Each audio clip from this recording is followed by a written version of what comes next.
Now to an ABC News investigation. Half of all the new demand for electricity over the next 5 years in the U.S. is expected to come from data centers. They are the backbone of AI technology. In partnership with our stations across the country, our Elizabeth Schulze shows us how they're dividing communities, bringing the promise of new jobs, but fears of higher utility bills. This was the sound at Laura Evans' home in suburban Chicago last spring when backup generators kicked in at the data center 1,000 feet from her backyard. And it never goes away. Never goes away. Laura tells us the data center emits a low hum 24/7, and it's not just the noise taking a toll. She says in the last year, her average electricity bill has spiked 23%. And how do you budget when it's changing that much in 1 year? You can't. And the electric company warned prices could rise even more. They need more power at the data centers. Saying one reason why is increased electricity use from data centers and artificial intelligence. The energy demand from these facilities affects our ability to meet clean energy goals, have a livable planet, and also just pay our bills. ABC News and our owned and affiliated stations spoke with communities across the country, grappling with the rapid buildup of data centers to support the AI boom. An analysis from our data team found there are more than 3,000 data centers in the U.S. About 1,200 more are now under construction or soon to be built. If you're watching a show or if you're using AI, ultimately a lot of the computation happening there, or at least the storage for that thing, is in a data center somewhere. And our analysis finds a majority of the country's large data centers are or will be in cities, towns, or developed suburbs. You need a really well-developed, very consistent grid. They need to be extremely reliable in the energy that they use, because if a data center suddenly goes out, if it completely loses power, all the tens of thousands of people who are interacting with it are suddenly going to be very mad. When these data centers go offline, your apps can go down almost right away. Exactly. So this is pretty much as close as we're going to get to where this data center is popping up. It's just a massive construction site. Hard to comprehend the scale of this. A 2-hour drive north of Laura's home, we visited the site of what will be one of the biggest data centers in the U.S. in the small town of Port Washington, Wisconsin. A $15 billion project backed by OpenAI and Oracle that's part of the White House's Stargate initiative announced on President Trump's second day in office. The campus sits on a plot of farmland bigger than 500 football fields and will eventually use about the same amount of electricity needed to keep the lights on in all the homes in Philadelphia. They'd be putting power lines that are taller than apparently the Statue of Liberty. Tom Utek has lived on this land for 40 years. He's an artist who draws inspiration from its natural beauty. Last year, he got a letter from his utility company saying it plans to build a massive power line for the data center right across his property. I had no choice. And basically they're saying that if you don't agree, we will take it by eminent domain. They'll just take over your land. Yeah, and we'll fight it to the end. He showed us where the power line would go, wiping out dozens of trees he planted. There's no way this environment around this neighborhood could ever be the same if it's cut in half again by these giant things.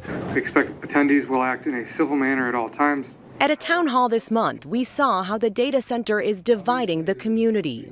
We need clarity, and we need it now, because we are not going to pay double the amount of our utility bills. Do you understand that? These are good-paying union jobs that are part of a once-in-a-generation investment in Port Washington. Mayor Ted Neitzke defends the project. These are huge companies that are kind of the face of AI right now, OpenAI, Oracle. Are you convinced that they will be willing to invest in this community? They've been awesome. I mean, they have met every expectation we have given them. He says the data center will create 4,000 temporary construction jobs and bring in much-needed tax revenue. My greatest fear was that I would wake up one day and our downtown would be a ghost town again. And as a dad who raised my kids here and was born and raised here, I wanted this to be a better place.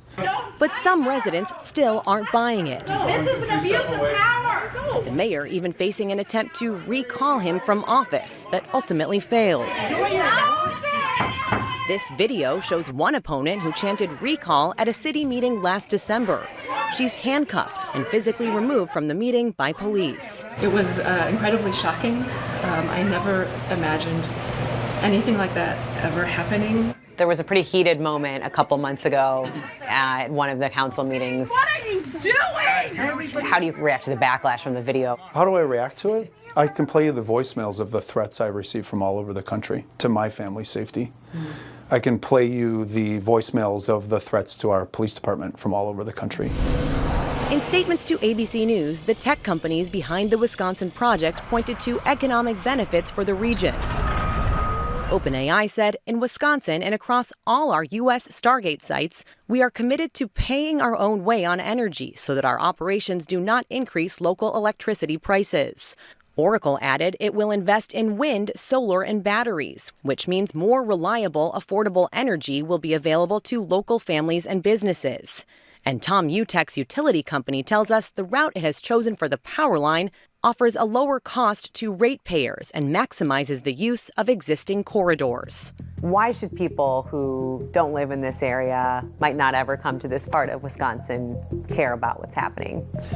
They should care because it's their backyard next. Back in Laura Evans' backyard in Aurora, Illinois, local officials made the decision to put a 180-day pause on building new data centers. We basically put a pause to make sure that if these data centers want to come in, that they can be good neighbors going forward and try to really address some of the concerns that our citizens have.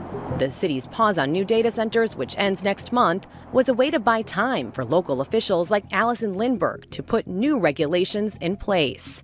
Is the conversation around how to regulate data centers happening fast enough as how much they're popping up right now? I definitely think that the regulations need to be happening faster. The fact that we, as this smallish city, are the ones that are leading in this is frankly pretty surprising considering the magnitude of the impact of these data centers.